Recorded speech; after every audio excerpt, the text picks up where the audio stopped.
Good morning everyone. स्वागत है आप सबका हमारे इस ट्रेडिंग प्रोसेस चैलेंज के डे 11 में। देख सकते हो एशियन सेशन अभी ओपन हो रहा है। तो इस रेंज में अगर आप देखोगे तो सिर्फ एक ही ऑर्डर ब्लॉक है और वो ये है। मैंने इसको मार्क कर रखा है और एशियन रेंज यहाँ से ओपन हो रही है। 20 वाले कैंडल को भी मैंने मार्क कर रखा है और 20 वाले कैंडल ने देखो ऊपर से आई है, नीचे इस ऑर्डर ब्लॉक को टाइप की है। ठीक है, अब देखना ये है और यहाँ से ग्रीन कैंडल भी बन रही है बहुत बड़ी। एक एंट्री तो यहाँ एग्जीक्यूट किया जा सकता है। ओके, तो अब तुम लोग को मैं लॉजिक एक्सप्लेन कर देता हूँ और अच्छे से। देखो यहाँ पे एक ऑर्डर ब्लॉक था, मार्केट इस ऑर्डर ब्लॉक को टैप करती है एशियन रेंज ओपन होते ही और टैप करके एक बहुत बड़ी स्ट्रॉन्ग ग्रीन कैंडल क्लोज करती है। तो जब ये ग्रीन कैंडल क्लोज हो गई, इसके क्लोजिंग के बाद मैंने एंट्री ले लिया है और एंट्री के बाद मेरे पास जो एक और प्रॉब्लम आ रही थी वो आ रही थी इसके एसएल का। रूल के अकॉर्डिंग जो एसएल है ये स्विंग लो के नीचे या फिर इस ऑर्डर ब्लॉक के नीचे होना चाहिए, बट मेरा एसएल कैपेसिटी बहुत बड़ा बन रहा था। दैट्स वाई मैंने तुम लोग को एक नया रूल ऐड किया था 5.50 के एसएल का। तो सेम एसएल के साथ मैं यहाँ पे गया हूँ एंड नाउ जस्ट वॉच कि क्या होता है। मैं अभी बस वेट करूंगा। मेरे फेवर में तो अभी चल रहा है $3-4 के पास में। यहाँ पे मैंने जो क्वांटिटी एग्जीक्यूट की है वो की है 0.05 लॉट, तो आप लोग देख सकते हो। और मैं इसी क्वांटिटी के साथ फंडेड अकाउंट को पास करके तुम लोग को दिखाऊंगा। रिस्क रिवॉर्ड जो मेरा अब मैं कर रहा हूँ वो 1:3। इससे पहले लास्ट 20 ट्रेड तक मैंने 1:2 किया था और मैंने आपको रूल वाले बात में बताया भी था कि अगर आप 1:2 में कंफर्टेबल हो जाते हो फिर अब 1:3 पे शिफ्ट हो सकते हो। अब देखते हैं क्या होता है इसमें। सारा कुछ मैं सिस्टम में अपडेट कर दिया हूँ, तो मैंने दोनों चीज यहाँ पे इजिली अपना पुट कर दिया है।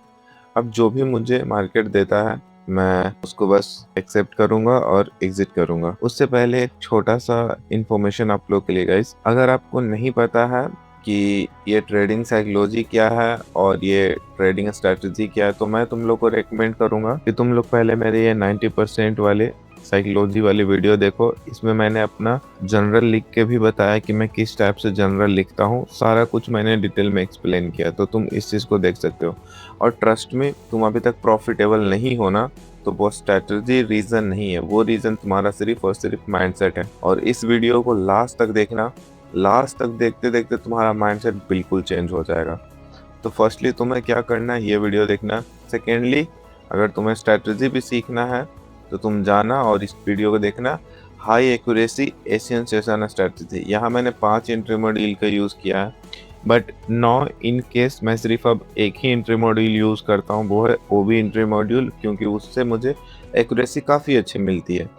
तो मैं जब ये फंडेड पास कर लूँगा तो मैं भी तुम लोग को बताऊँगा कि तुम लोग एक ही एंट्री मॉड्यूल यूज़ करके कैसे ट्रेड ले सकते हो और एक ही एंट्री मॉड्यूल से तुम लोग मंथ एंड में कितना ग्रीन रहते हैं। ठीक है, और अगर ये सारे एंट्री मॉड्यूल देखने के बाद ये सारे चैलेंज वाले वीडियो देखोगे तो और अच्छे से समझ में आएगी कि कौन सा ट्रेड क्यों एग्जीक्यूट किया जा रहा है और उसके पीछे लॉजिक क्या है।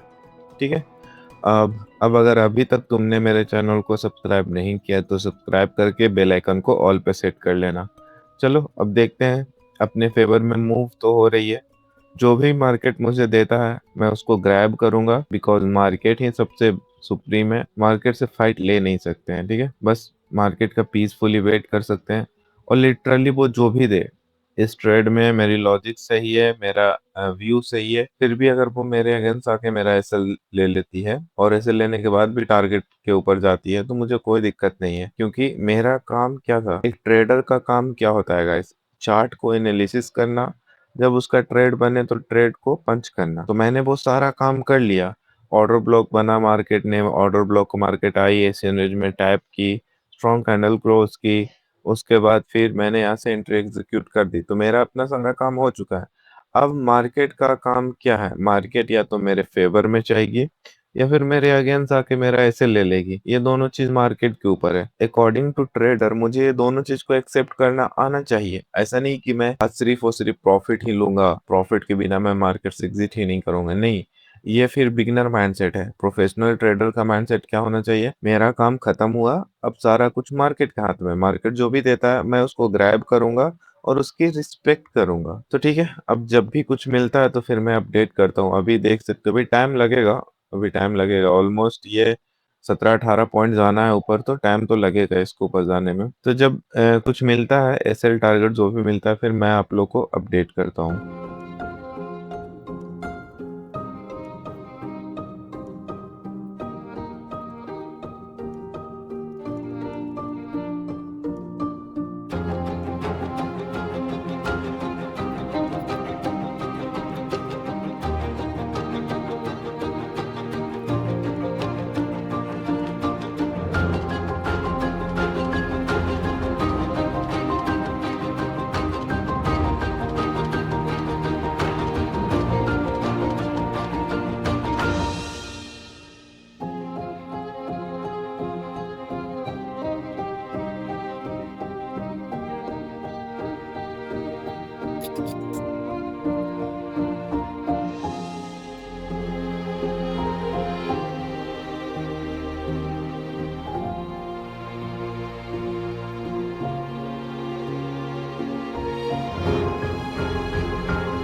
एसएल मेरा कॉस्ट टू कॉस्ट डन हो चुका है यहाँ पे। और हुआ क्या वो मैं थोड़ा सा बता देता हूँ। ऑलमोस्ट ये मेरे 1:3 के पास पहुंचा, बस कुछ पॉइंट के लेके मान के चलो 0.50 को लेके ये मेरे टारगेट को हिट नहीं करता और वहां से नीचे आके मेरे सीटीसी वाले एसएल को ग्रैब कर लेता है। तो ठीक है, आज का दिन हो गया अपना, जो भी मार्केट ने दिया मैं उस चीज को सिंपली एक्सेप्ट किया। एसएल भी ले लिया तो ठीक है। बस $3 के लिए मेरा टोटल टारगेट 83 का था। ठीक है। और 81 या $82 तक गया था, जैसा कि तुम लोग को रिकॉर्डिंग में दिख रहा होगा। और वहां से जो ये फॉल आई है और डायरेक्ट वो मेरे सीधे सीटीसी को ग्रैब कर ली। ओके, आज के दिन बस मेरा $2 का लॉस हुआ।